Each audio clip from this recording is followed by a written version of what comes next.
found this to be such an interesting and fascinating movie. Where did the idea for this come from? Was it something that you and Madison sort of created out of thin air?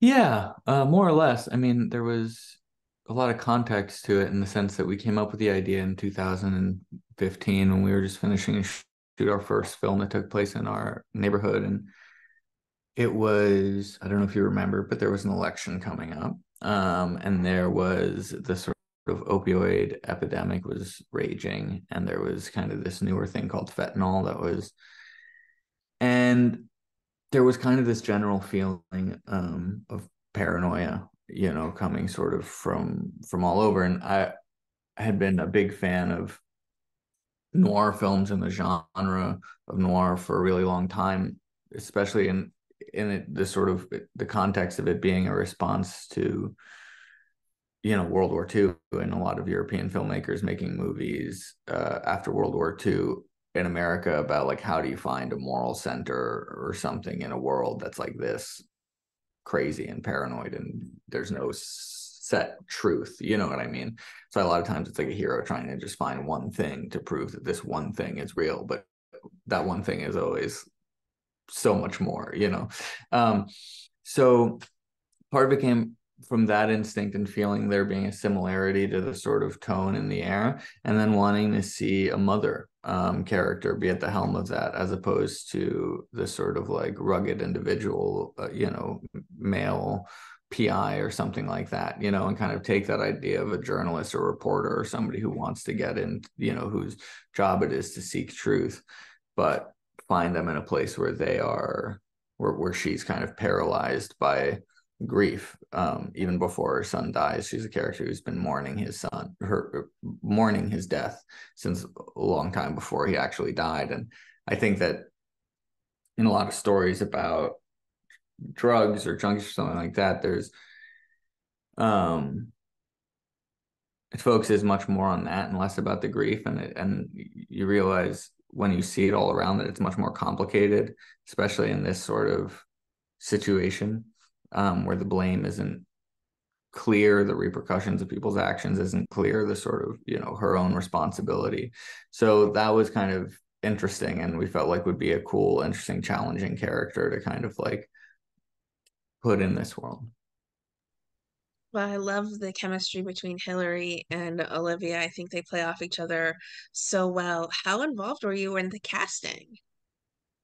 Totally involved. And like I said, we wrote the script about 6 or 7 years ago, and Olivia, um, even before we figured out, we tried to make it a couple times, but couldn't put it together, couldn't do cast, blah, blah, blah. But Olivia was always on, and she was the first person. Became a friend around then. And so it was sort of, we were kind of building the cast around Olivia, and with Hillary being kind of, our dream first choice. I think for the whole cast, it was like, I mean, if we can get Hillary, that's the golden ticket. She's the best. Um, so then yeah, then it was basically we had the three mains, and that was like I had to pinch myself when I saw the first call sheet. I was like, oh, this is nuts. And then you break, and then you have this sort of, then Delone, who plays Gina, who's incredible and is sort of, just transitioning into acting, was a really accomplished model. And now I think it's going to be a great actor. You have Norm Lewis, who is like so great. And just being on set with him is like amazing. So fun. Yeah, it was wild. It was like, there were a lot of pinch me moments. Well, speaking of those, was there a scene that you watched playing out through the camera that was sort of surreal for you, watching it finally hit the big the big screen for you? Definitely. I think the scene when Marissa and Paige are looking at the photos, um, that's a scene that was, I remember when I was watching it happen when we were shooting it. I remember that being really emotional and really crazy to see things that I didn't sometimes you have line you need to get exposition out in a scene or something like that, and like there's a line where you're like, I know this line isn't great, and then they say the line and it's great. Not the line, but their performance. Then you realize, like, well, I got some really good actors because they made this line sound like it worked. So seeing that for the first time and seeing, I think I intellectually knew that it was an important moment for them, but watching it, I realized more so what their real bond was sharing this sort of like hole, in their heart.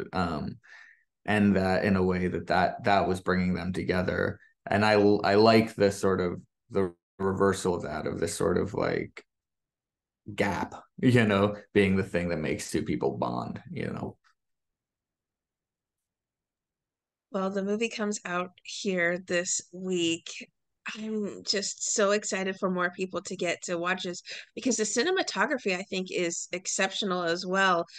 There's very dark scenes that really set the mood so well and heighten emotions here or there. Talk about specific scenes where you wanted to make sure the cinematography was sort of top notch when it came to filming. Yeah, I think I worked with an incredible cinematographer, Charlotte Hornsby. She's amazing, and her gaffer and grip were amazing. Um, Sean Gradwell and Chris Angeron.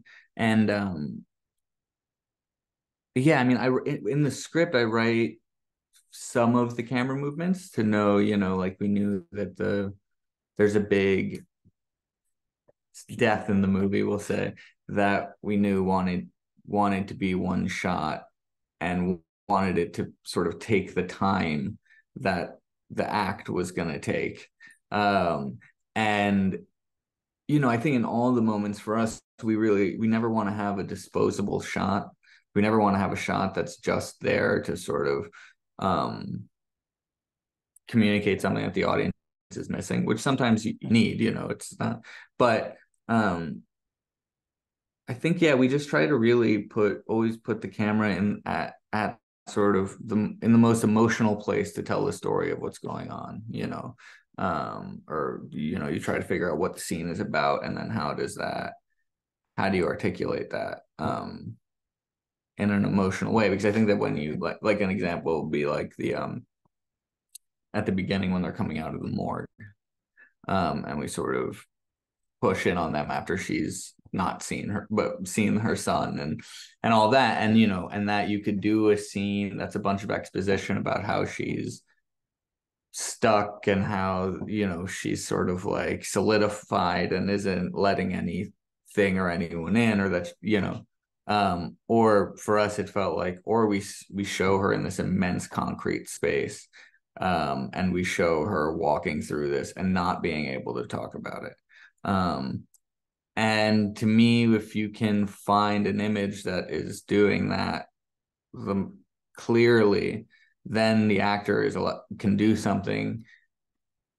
Sometimes play that beat, but sometimes play a beat that's something off that. Like in this, like, there was some dialogue, and that was Hillary's idea. She was like, I don't think she wants to talk about this. So instead she just kind of brushes it off, but we get the feeling that needs to come across through the way that the scene is presented. What do you hope lingers with people who watch this movie?